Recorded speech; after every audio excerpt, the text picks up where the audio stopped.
ഈ തദ്ദേശ പോരാട്ടത്തിൽ ഈ വിജയം, അതായത് യു ഡി എഫിൻ്റെ മിന്നുന്ന വിജയം, അതുപോലെ തന്നെ ബി ജെ പി വ്യക്തമായ ഒരു അടയാളപ്പെടുത്തലും നടത്തിയിരിക്കുകയാണ്. അത് ആത്യന്തികമായിട്ട് വിജയം ആർക്ക് കിട്ടിയിട്ടുണ്ട്? യു ഡി എഫിന് പ്രതീക്ഷിക്കാത്ത തരത്തിലുള്ള മുന്നേറ്റം എന്ന് പറയുന്നുണ്ട്.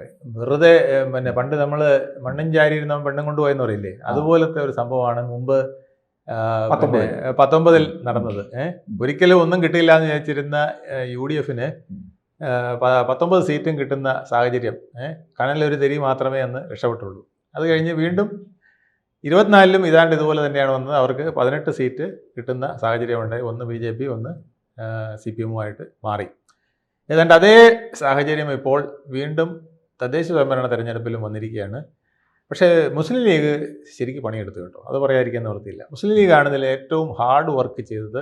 അവർ വളരെ കാൽക്കുലേറ്റഡ് ആയിട്ടുള്ള പ്രവർത്തനമാണ് നടത്തിയിട്ടുള്ളത്. അവരുടെ പ്രവർത്തനത്തിൻ്റെ വിജയമാണ് ശരിക്കും പറഞ്ഞാൽ യു ഡി എഫിൻ്റെ ഇപ്പോഴത്തെ വിജയം. അവർക്ക് വടക്കോട്ട് മലബാറിലെ പ്രദേശങ്ങളിൽ മൊത്തം ഉണ്ടാക്കിയ വിജയത്തിന് യു ഡി എഫിൽ മുസ്ലിം ലീഗിന് പങ്കുണ്ട്. മറ്റ് തെക്കോട്ടുള്ളിടത്തും അവരുടെ കേഡർ ഒറ്റക്കെട്ടായിട്ട് മുസ്ലിം സമുദായത്തിൻ്റെ മുഴുവൻ വോട്ട് യു ഡി എഫിലേക്ക് എത്തിക്കുന്നതിന് സഹായിച്ചിട്ടുണ്ട്. ഒരുപക്ഷേ LDF പരാജയത്തിൻ്റെ ഒരു കാരണവും അതാണ്. കാരണം കുറേ വോട്ടുകൾ, ഹിന്ദു വോട്ടുകൾ പരമ്പരാഗതമായിട്ട് LDFന് കിട്ടിക്കൊണ്ടിരുന്നത് കുറച്ചുകൂടെ കൂടുതൽ, മുമ്പ് കിട്ടുന്നതിനേക്കാൾ കുറച്ചുകൂടെ കൂടുതൽ BJP കൊണ്ടുപോവുകയും, എന്നാൽ ഒരു കാരണവശാലും അവരിൽ നിന്ന് മാറാത്ത ഒരു മുസ്ലിം വോട്ടുണ്ട്. ആ വോട്ട് പോലും ഇത്തവണ LDFൽ നിന്ന് മാറി UDF പോവുകയും ചെയ്തു. അതിന് പ്രധാന കാരണം CPI ആണ് എന്ന് ഞാൻ പറയും. കാരണം മുസ്ലിം ലീഗും UDFും അത്തരം പ്രചരണം നടത്തിയിരുന്നു. മുസ്ലിം ലീഗ് പ്രത്യേകിച്ചൊരു പ്രചരണം നടത്തിയിരുന്നു. അമിത്ഷാ, മോദി, പിണറായി ഒരു അന്തർധാര കളിക്കുന്നുണ്ട്. ഇലക്ഷന് മുമ്പായിട്ട് അമിത്ഷായെ പോയി കണ്ട്, വീട്ടിൽ പോയി കണ്ട് രഹസ്യമായി ഒരു മുറിയിലിരുന്ന് ചർച്ച ചെയ്തത് ഇവർ തമ്മിലുള്ള അന്തർധാരയാണെന്ന് UDFും മുസ്ലിം ലീഗും ഒക്കെ പറഞ്ഞു പരത്തിയെങ്കിലും അത് ജനങ്ങളിൽ അത്ര അധികം പരന്നില്ല. പക്ഷേ തോളിലിരുന്ന് ചെവി കടിക്കുന്ന പരിപാടിയായി പോയി CPI ചെയ്തത്. CPI അത് വ്യക്തമായിട്ട് പറഞ്ഞു, ഇവിടെ അന്തർധാര നടന്നിരിക്കുന്നു, PM ശ്രീയിലൂടെ അത് നടത്തിയിരിക്കുന്നു, വ്യക്തതാഴെ അത് ഇപ്പം തന്നെ അത് എഗ്രിമെൻ്റ് തകർത്തുകൊണ്ട്, കരാറ് മാറ്റി എഴുതിക്കൊണ്ട് കേന്ദ്രത്തിലേക്ക് കത്തെഴുത്, അല്ലെങ്കിൽ ക്യാബിനറ്റിൽ പോലും ഞങ്ങൾ വരില്ല. അത് ആദ്യം ശിവൻകുട്ടി വന്ന് അതൊരു 3 ദിവസത്തെ നാടകമായി പോയി എന്നുള്ളതാണ്. അന്ന് മുഖ്യമന്ത്രി ഇവിടെ ഇല്ലായിരുന്നു. അപ്പോൾ മുഖ്യമന്ത്രി ഇല്ലായിരുന്നപ്പം ആ നാടകം ശ്രീ ശിവൻകുട്ടിയുടെ നേരെയാണ് നടത്തിയത്. ശിവൻകുട്ടി അതിന് വേണ്ട എല്ലാ ശ്രമങ്ങളും നടത്തി ഇവരെ ഒന്ന് മര്യാദയ്ക്ക് നിർത്താനായിട്ട് നടന്നില്ല.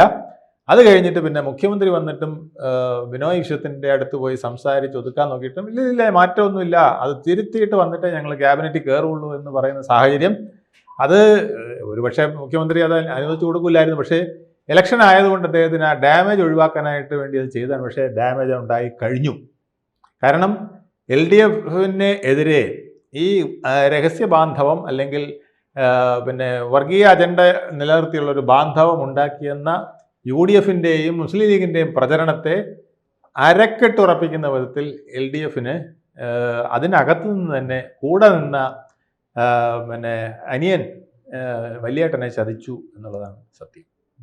ആ ചതി വലിയ ചതിയായിപ്പോയി. അവർ ഒരുപക്ഷെ CPI ഇത് വലിയ അതായിട്ട് ഉദ്ദേശിച്ച് കാണില്ല. അവർ 26-ൽ തങ്ങൾക്ക് കിട്ടേണ്ട സീറ്റുകൾ കിട്ടാനൊക്കെ വേണ്ടിയിട്ടായിരിക്കും ചിലപ്പോൾ ഈ ഒരു ബലപ്രയോഗം നടത്തിയത്. സീറ്റ് കിട്ടിയാലും ഇനി ജയിക്കാൻ ബുദ്ധിമുട്ടുണ്ടാകുന്ന വിധത്തിലേക്ക് വന്നു. ഇതാണ് രാഷ്ട്രീയ വിവേകമില്ലാതെ, വിവേചനമില്ലാതെ ചില സമയങ്ങളിൽ രാഷ്ട്രീയ പാർട്ടികൾ പ്രവർത്തിച്ചാൽ വരുന്ന കുഴപ്പം. അപ്പോൾ ഈ രാഹുൽ മാങ്കൂട്ടത്തിൽ വിഷയമൊന്നും കോൺഗ്രസിന് വലിയ ഡാമേജ് ഉണ്ടാക്കിയിട്ടില്ല. അല്ല, അതുണ്ടാക്കിയില്ല. കാരണം എന്ന് വെച്ചാൽ അത് നേരെ തിരിച്ചുണ്ടാക്കിയോ എന്ന് എനിക്ക് തോന്നുന്നത്. സിമ്പതി എഫക്റ്റ് വന്നോ? കാരണം ഒരുത്തനെ കല്ലെറിയുന്നു, മറ്റേ ഇവിടെ പീഡനം നടത്തിയവരൊക്കെ കൊടിവെച്ച കാറിലും കൊടി ഇല്ലാത്ത കാറിലും MLA ആയിട്ടും ഒക്കെ നടന്നുകൊണ്ടിരിക്കുന്നു.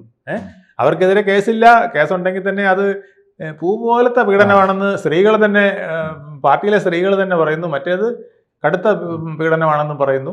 ആ കടുത്ത പീഡനം പറഞ്ഞ ആൾ ഇപ്പോൾ തോറ്റുപോയി കേട്ടോ. അതെ അതെ ഇത്തവണ ജനങ്ങളതിന് മറുപടി കൊടുത്തു. അതൊരു പൂ പോലത്തെ പീഡനം അല്ല, കടുത്ത പീഡനമാണെന്ന് പറഞ്ഞ് വോട്ടിലൂടെ അത് തിരുത്തി കൊടുത്തിട്ടുണ്ട്. ഈ ശബരിമല വിഷയവും LDFന് കനത്ത തിരിച്ചടി കൊടുത്തു. അത് നമ്മൾ നേരത്തെ ഡിസ്കസ് ചെയ്തതാണ്. പലരും പറഞ്ഞു ശബരിമല വിഷയം ഇവിടെ ഏശുകയേ ഇല്ല, ഏശിയിട്ടുമില്ല എന്ന്. അതെന്തുകൊണ്ടെന്ന് വെച്ചാൽ ശബരിമല വിഷയത്തിൽ കഴിഞ്ഞ തവണ നടന്നത് ഞാൻ അന്നും പറഞ്ഞതാണ്, ആചാര ലംഘനമാണ് നടന്നത്. ആചാര ലംഘനം നടന്നത് തുടർന്നു പോയാൽ ഉണ്ടല്ലോ പിന്നെ അതൊരു പതിവായി പോകും. അതുകൊണ്ട് ഉള്ള ജനം മുഴുവൻ ചാടി ഇറങ്ങി, സ്ത്രീകൾ ഉൾപ്പെടെ വിളക്കും കൊളുത്തിക്കൊണ്ട് നാമജപമായിട്ട് ഇറങ്ങി. എന്തുകൊണ്ടെന്ന് വെച്ചാൽ ഈ ആചാര ലംഘനം ഇപ്പൊ തടുത്തില്ലെങ്കിൽ പിന്നെ ഒരിക്കലും പറ്റാതെ വരും. അതുകൊണ്ട് സർവ്വശക്തിയും ഉപയോഗിച്ച് കേസ് വരട്ടെ, വഴക്ക് വരട്ടെ, അടി വരട്ടെ, ലാത്തിചാർജ് വരട്ടെ, എന്ത് വന്നാലും കുഴപ്പമില്ല എന്ന് പറഞ്ഞ ആളുകൾ ചാടി ഇറങ്ങി. ഇപ്പൊ അതിന്റെ ആവശ്യമില്ല. കാരണം അയ്യപ്പന്റെ മുതലാ കെട്ടിക്കൊണ്ട് പോയിരിക്കുന്നത്. ആ മുതൽ കെട്ടതിൽ വിഷമമുണ്ട്, പക്ഷെ അതിന് നമുക്കൊന്നും ചെയ്യാനില്ല. നമ്മൾ തെരുവിലിറങ്ങി മുങ്കിലാ വിളിച്ചിട്ട് കാര്യമുണ്ടോ? അത് ആളുകൾക്കറിയാം. അത് ചെയ്യേണ്ടത് ആരാണ്? പോലീസ് ചെയ്യണം, SIT ചെയ്യണം, ഹൈക്കോടതി ചെയ്യണം. അതിനുവേണ്ട നടപടികൾ നടന്നുകൊണ്ടിരിക്കുന്നു എന്നുള്ള ഒരു ആശ്വാസം അവർക്കുണ്ട്. പക്ഷേ അമർഷം അവരിൽ നിന്ന് പോയില്ല, ഉള്ളിൽ പുകയായിരുന്നു. ഇതെന്ത് പിന്നെ അവസ്ഥയാണ്? അയ്യപ്പനെ ഇങ്ങനെ നിരന്തരം പീഡിപ്പിക്കുന്നത് എന്താണ് എന്നുള്ള ഒരു ഒരു ഒരു അമർഷം ജനങ്ങളുടെ ഉള്ളിൽ പുകയുന്നുണ്ടായിരുന്നു. ആ പുകഞ്ഞതിൻ്റെ പ്രതിഫലനമാണ് വോട്ടായിട്ട് UDFന് കിട്ടിയത്. എനിക്ക് തോന്നുന്നു ഇത് പിന്നെ പാർട്ടിക്ക് പലതരത്തിൽ CPMനെ പ്രതിസന്ധിയിലാക്കി നിർത്തുന്നുണ്ട്. ഭരണവിരുദ്ധ വികാരമുണ്ട്. അതെ, അത് ഒരുപക്ഷെ പിണറായി വിജയനും ഇതിന്റെ ഒരു പ്രധാന കണ്ണിയാണ്. തീർച്ചയായിട്ടും. അദ്ദേഹത്തിന്റെ അതായത് 2021 രണ്ടാമത് വന്നപ്പോൾ അദ്ദേഹം ഒരു രക്ഷകനായിരുന്നു.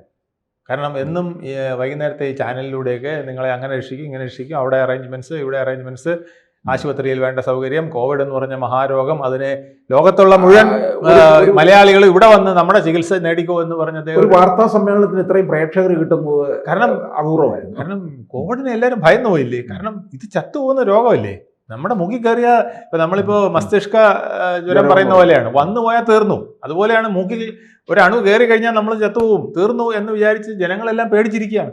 അപ്പോഴാണ് രക്ഷകനായിട്ട് നമ്മുടെ മുഖ്യമന്ത്രി വരുന്നത്. മുഖ്യമന്ത്രി ഒന്നും പേടിക്കണ്ട, എല്ലാത്തിനും വേണ്ട സൗകര്യങ്ങൾ, പ്രത്യേക ക്യാബിനുകൾ, സെറ്റപ്പുകൾ, സുരക്ഷാ കേന്ദ്രങ്ങൾ, ആശുപത്രികൾ, പിന്നെ പക്ഷിമൃഗാദികൾക്ക് വെള്ളം കൊടുക്കുന്നു, മറ്റ് പരിപാടികൾ, പിന്നെ ഞങ്ങള് വൈറസിനെ നേരിടാനുള്ള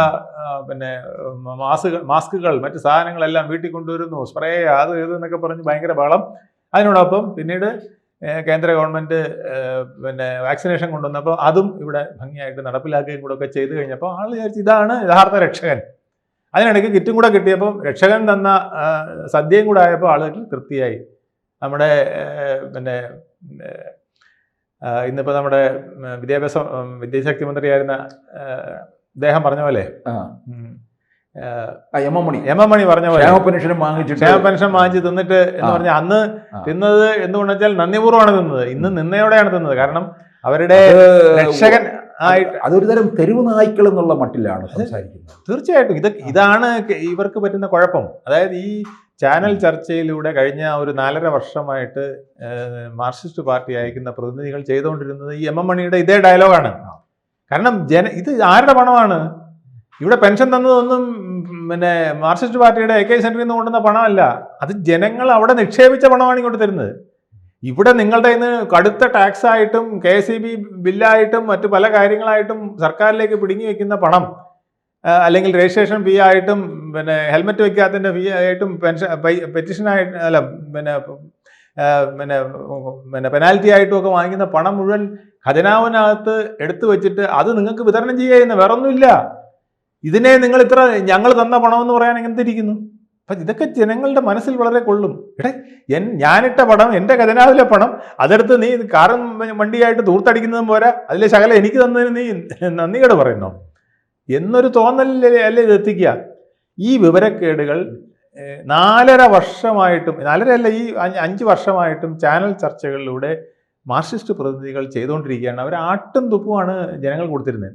ഇപ്പം ഒരു ന്യായം, നിങ്ങളുടെ തലയ്ക്ക് ഞാൻ ഒരു അടി തന്നു, എന്നിട്ട് ന്യായം പറയുന്നതിന് ഒരു മര്യാദയുണ്ട്. അതങ്ങനെയൊക്കെ തരും, ഇടയ്ക്കൊക്കെ അങ്ങനെ അടി ഒക്കെ വാങ്ങിച്ചെന്നിരിക്കും, മനസ്സിലായില്ലേ? എൻ്റെ മുമ്പിൽ നിന്നിരുന്നത് ചിലപ്പോൾ കിട്ടിയെന്നിരിക്കും എന്നൊക്കെ ഉള്ള രീതിയിൽ പറയുമ്പം നിങ്ങൾക്ക് എന്താ തോന്നുന്നത്? അപ്പോൾ അടിച്ചതും പോരാ, താൻ ധിക്കാരം കൂടെ പറയുന്നു എന്ന് തോന്നുന്നു. അതുപോലെയാണ് പലയിടത്തും ചാനൽ ചർച്ചയിൽ വന്ന് പറയുന്നത്. KSEBയുടെ ചാർജ് കൂട്ടി എന്ന് പറഞ്ഞാൽ ആ ചാർജ് കൂട്ടിയതിൻ്റെ കാരണം ഇന്നൊക്കെയാണ് എന്ന് പറഞ്ഞ് മാന്യമായിട്ട് പറയുക. അല്ലെങ്കിൽ രജിസ്ട്രേഷൻ ഫീസ് കൂട്ടി, അല്ലെങ്കിൽ പെനാൽറ്റികൾ ചിലത് കൂട്ടി, അല്ലെങ്കിൽ നിങ്ങളുടെ വീട്ടുകാരൻ കൂട്ടി, വസ്തുകാരൻ കൂട്ടി, ഭൂമിക്ക് മാലിന്യത്തിന് നമ്മൾ പൈസ കൂട്ടി, ഇങ്ങനെ കൂട്ടുന്നത് മുഴുവൻ ജനത്തിൻ്റെ നെഞ്ചത്തല്ലേ വന്ന് ഇടിക്കുന്നേ. അപ്പം ഇതിനൊരു മാന്യമായ ഒരു പിന്നെ വർത്തമാനം കൂടി ഇല്ലാതിരുന്ന എന്ത് ചെയ്യും? ആ മാന്യമായ സംഭാഷണം ഇല്ലാത്തത് ഈ ചാനൽ ചർച്ചയിൽ വന്ന വീരന്മാർ നടത്തിയ മസ്തിഷ്ക പ്രക്ഷാളനവും വായിലൂടെയുള്ള ആഭാസത്തരങ്ങളും ജനങ്ങളെ വളരെയധികം വിഷമിപ്പിച്ചു. നമ്മളെ വെറും കൊഞ്ഞാണനാക്കുകയാണല്ലോ ഇവന്മാരെന്ന് തോന്നുന്ന വിധത്തിലായിപ്പോയി.